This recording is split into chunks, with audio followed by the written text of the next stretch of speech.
जय हिंद, नमस्कार साथियों, आप सभी का स्वागत है आज की इस क्लास में। आज हम शुरुआत करने जा रहे हैं जो हमारी क्लास 12th का इतिहास की जो हम चैप्टर लेकर आ रहे हैं एमसीक्यू रिवीजन के, उसका हमारा अगला अध्याय होने वाला है। कौन सा? किसान तथा जो जमींदार वाला चैप्टर है। बहुत ही बेहतरीन तरीके से इसको कवर करेंगे।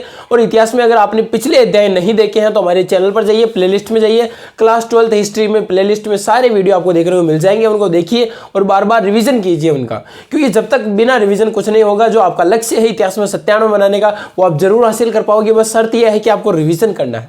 जितना आप रिवीजन करोगे उतना आपके लिए फायदेमंद होगा। बस आपको जितना कोशिश करते जाना है, क्योंकि कोशिश इतनी करो, एक बार करो। क्यों कर रहे हो कोशिश? अपने लक्ष्य के लिए कर रहे हो। तो नहीं हो रहा है तो एक बार करो, फिर 2 बार करो, कोशिश करो, 1000 बार करो, करते रहो, लेकिन कोशिश करो। क्योंकि जब तक आप कोशिश नहीं करोगे तब तक सफलता नहीं मिलेगी, तब तक आपका लक्ष्य हासिल नहीं कर पाओगे। क्योंकि बिना कोशिश कुछ नहीं होता है। पहले कदम उठाने पड़ते हैं, बिना कदम, बिना सोचे। हम क्या करते हैं? सोच तो बहुत सारे लेते हैं, लेकिन उस पर क्रियान्वित नहीं करते हैं। बिना सोचे समझे कुछ नहीं होगा। उस पर सोचो और क्रियान्वित करो। जब तक हम सोच लेते हैं, सारा सोच लिया भाई ऐसे ऐसे प्लान करना है, ऐसे ऐसे करना है, लेकिन हम कदम ही नहीं उठा रहे हैं, हम उसकी शुरुआत ही नहीं कर रहे हैं, तो उसका कोई मतलब नहीं है। तो चलो शुरुआत करते हैं और देखते हैं किस तरह से हमारे जो हमारा क्वेश्चन है, हमारा अध्याय है, उसके कौन कौन से एमसीक्यू रिवीजन के क्वेश्चन निकल कर आते हैं। आपको क्वेश्चन जो कौन कौन से आते हैं वो कमेंट करना, और किस तरह से ये क्वेश्चन आएंगे उसके, अगर आपने एक भी बार अध्याय को पढ़ रखा है ढंग से, तो ये क्वेश्चन आपको सारे आएंगे। अगर आपको लग रहा है कि ये क्वेश्चन मेरे आ रहे हैं, मेरी बहुत ही अच्छी तैयारी है, ऐसा समझना, क्योंकि बहुत ही अच्छे क्वेश्चन है, ये आपको आने चाहिए। और इतने कठिन में नहीं है कि क्वेश्चन नहीं आएंगे, क्योंकि कोई ऐसा नहीं है कि चैप्टर से बाहर मैंने कोई क्वेश्चन ऐसा लिख दिया हो जो आपने पढ़ा ही नहीं हो। क्योंकि चैप्टर में से है तो अच्छी तरीके से इसका रिविजन करना है और बार बार रिविजन करना है, और जो आपका लक्ष्य है वो जरूर हासिल करोगे। तो शुरुआत कर लेते हैं हमारे पहले क्वेश्चन की। देखो पहला क्वेश्चन कौन सा होने वाला है? आईन अकबरी कितने भागों में विभक्त थी? जो आईन अकबरी ग्रंथ है वो विभक्त यानी कि टुकड़ों में था। कितने भागों में थी? तो बताना है क्या वह 2 भागों में थी, या फिर 3 भागों में, या फिर 4 भागों में विभक्त थी, या फिर 5 भागों में। जो आईन अकबरी है, अब आप मैं बताएंगे कि कमेंट में आईन अकबरी किसकी रचना है, कमेंट करना जरूर बताना कि आईन अकबरी किसकी रचना है। तो देखो वो कितने भागों में थी? वो 5 भागों में थी। कितने भागों में? 5 भागों में। तो डी हमारा बिल्कुल सही हो जाएगा। ऐसे अगर आपको क्वेश्चन आ रहे हैं तो आपकी तैयारी अच्छे लेवल की है, और अच्छी तैयारी और आगे बढ़ो ताकि आपका लक्ष्य जरूर हासिल कर पाओगे। अगला क्वेश्चन देखो, अकबरनामा की रचना किसने की थी? जो अकबरनामा ग्रंथ है, जो रचना है वो किसने की थी? देखो किसने की थी? क्या अमीर खुसरो ने की थी, या फिर अल-बिरूनी ने की थी, या फिर इब्न बतूता ने की थी? हमने जो अध्याय पढ़े थे कि यात्रियों के नजरिए, उसमें पढ़ा था इब्न बतूता, फ्रांसवा बर्नियर, अल-बिरूनी, उसमें पढ़ा था ना। आपको याद आना चाहिए, क्योंकि रिवीजन, जब तक रिवीजन नहीं करोगे को आपको कुछ याद नहीं रहेगा। या फिर अबुल फजल। तो बताओ अकबरनामा रचना किसकी है? बिल्कुल अबुल फजल की है। किसकी है? अबुल फजल की। इस तरह से आपके क्वेश्चन आने चाहिए। बहुत ही अच्छे क्वेश्चन है।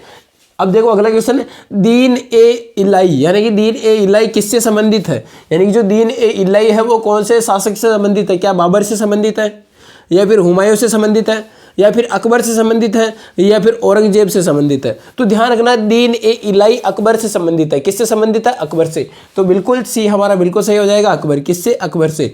अब देखो अगला क्वेश्चन, 16वीं सदी में भारतीय गांवों में जो अनेक बाहरी ताकतें दाखिल हुई थी वे थे। यानी कि जो 16वीं शताब्दी थी उस समय भारतीय गांवों में, जो भारत के गांव थे उस समय अनेक बाहरी ताकतें यानी कि विदेशी ताकतें, वो कौन कौन सी दाखिल हुई भारत में? क्या मुगल साम्राज्य ये था? जी बिल्कुल, ये भी बाहर से आए थे। व्यापार, ये भी बाहर से थे।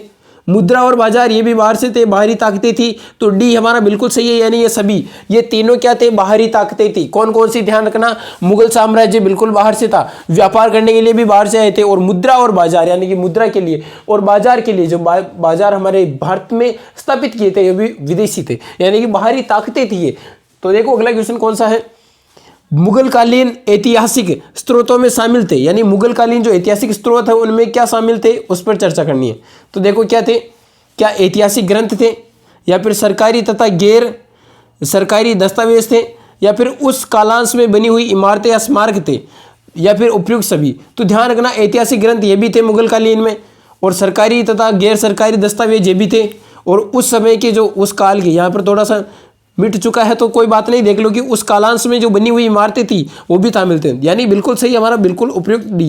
यानी कि ये सभी थे जो मुगलकालीन ऐतिहासिक स्रोतों में हमारे को देखने को मिलते हैं। ऐतिहासिक ग्रंथ, सरकारी तथा गैर सरकारी दस्तावेज, उस काल के जो बने हुए, उस काल में, उस टाइम पीरियड में मुगलकालीन ऐतिहासिक स्रोतों में इमारतें और स्मारक ये भी थे। तो तो ऐसे क्वेश्चन आपको आने चाहिए, बहुत ही अच्छे क्वेश्चन है, हाई लेवल के भी नहीं है। ये आप सोच रहे हो कि इतने कठिन क्वेश्चन नहीं आ रहे, तो ये इतने कठिन में नहीं है। आप जब एग्जाम में जाओगे, इनका रिवीजन करके एग्जाम में जाओगे तो आपको लगेगा कि ये तो पढ़े हुए हैं, इतने ईजी आ रहे हैं। तो जब तक आप पढ़ोगे नहीं आपको कठिन लगेगा, पढ़ने लग गए तो समझो कि सारा सुपड़ा साफ है, बहुत ही अच्छे क्वेश्चन है। देखो अगला क्वेश्चन, मुगल काल में भारतीय पारसी स्त्रोत किसान के लिए आमतौर पर क्या प्रयोग करते थे? जो मुगल काल में भारतीय या पारसी स्त्रोत थे वो किसानों के लिए आमतौर पर किसका प्रयोग करते थे, क्या प्रयोग करते थे? क्या रेयत या इसका प्रयोग करते थे? रेयत का मतलब क्या होता है? ये भी किसान ही होता है। मुजरियान ये भी किसान ही होता है। और आसामी या किसान यानी कि ये सभी किसानों के बारे में बताते हैं। तो ये सभी क्या हो जाएगा? बिल्कुल ये सभी डी हमारा बिल्कुल सही आंसर है, डी। यानी कि अब देखो मुगल काल में जो भारतीय पारसी स्त्रोत थे वो किसानों के लिए आमतौर पर प्रयोग होते थे, ये बताना है। तो ये रेत का मतलब भी किसानी होता है, मुजरियान इसका मतलब भी किसान होता है, और जो आसामी और किसान ये भी किसानी है। तो ये सभी बिल्कुल हमारा सही हो गया। अब देखो अगला क्वेश्चन, मुगल काल में भारत में सबसे ज्यादा उगाई जाने वाली फसल कौन सी थी? जो मुगल काल था उसमें भारत में जो फसल उगाते थे वो सबसे ज्यादा कौन सी थी? क्या चावल, गेहूं, ज्वार, बाजरा था, या फिर चाय, कॉफी, नील थी, या फिर तिलहन, दाल, अफीम थी, या फिर इनमें से कोई नहीं? तो ध्यान रखना, मुगल काल में भारत में सबसे ज्यादा उगाई जाने वाली फसल चावल, गेहूं जो है, ज्वार और बाजरा, यानी कि चावल, गेहूं, ज्वार, बाजरा। बिल्कुल ए ऑप्शन हमारा बिल्कुल सही हो जाएगा। ये चाय बिल्कुल नहीं है, तिलहन बिल्कुल नहीं है, और इनमें से कोई नहीं तो हो ही नहीं सकता। यानी कि मुगल काल में भारत में सबसे ज्यादा उगाई जाने वाली फसल कौन सी थी? चावल, गेहूं, ज्वार, बाजरा। आगे देखो अगला क्वेश्चन, बाबर के संस्करणों यानी बाबर के संस्करणों में, यानी कि बाबर के जो संस्मरण थे उनमें सबसे ज्यादा जो मूलतः सही नाम भाषा ठीक था, यानी कि कहने का मतलब यह है कि जो बाबर के जो संस्करण थे जितने भी थे उनका मूलतः सही नाम एवं भाषा कौन सी थी, ये बताना है। क्या कुक ए बाबरी तुक्को थी, या फिर तारीख हिंदुस्तानी एवं हिंदवी थी, या फिर बाबरनामा तथा फारसी, या फिर तारीख बाबर शाही उर्दू थी? तो ध्यान रखना, जो बाबर के संस्मरण थे उनका मूलतः सही नाम या फिर भाषा थी तो वो कौन सी थी? बिल्कुल ए ऑप्शन हमारा बिल्कुल सही है, कुक ए बाबरी तुक्को, ये बिल्कुल सही है। तो अब देखो अगला क्वेश्चन देखते हैं, भूखमरी और महामारी, यानी कि भूखमरी और महामारी के बावजूद 16वीं यानी 1600 से 1700 के बीच भारत की आबादी कितनी हो गई थी? यानी कि भूखमरी थी 1600 और 1700 में, और महामारी थी, फिर भी भारत में आबादी कितनी थी, जनसंख्या कितनी थी? क्या 1 करोड़ थी, या फिर 5 करोड़ थी, या फिर 3 करोड़ थी, या फिर 7 करोड़ थी? तो ध्यान रखना, भूखमरी और महामारी के बावजूद भी 1600 से 1700 शताब्दी के बीच में जो इनके जो बीच है उनमें आबादी थी भारत की 5 करोड़ थी। कितनी थी? 5 करोड़, यानी कि 5 करोड़ आबादी फिर भी थी, किसमें? भूखमरी और महामारी के समय में भी। अब देखो आज का हमारा अंतिम क्वेश्चन है, रबी फसल किस ऋतु में होती है? जो रबी की फसल है वो सबसे ज्यादा किस ऋतु में होती है, ये बताना है। क्या वसंत ऋतु में होती है, या फिर ग्रीष्म ऋतु में होती है, या फिर वर्षा ऋतु में होती है, या फिर पतझड़ में होती है? तो जो रबी की फसल है वो ध्यान रखना वसंत ऋतु में होती है। कब होती है? वसंत ऋतु में।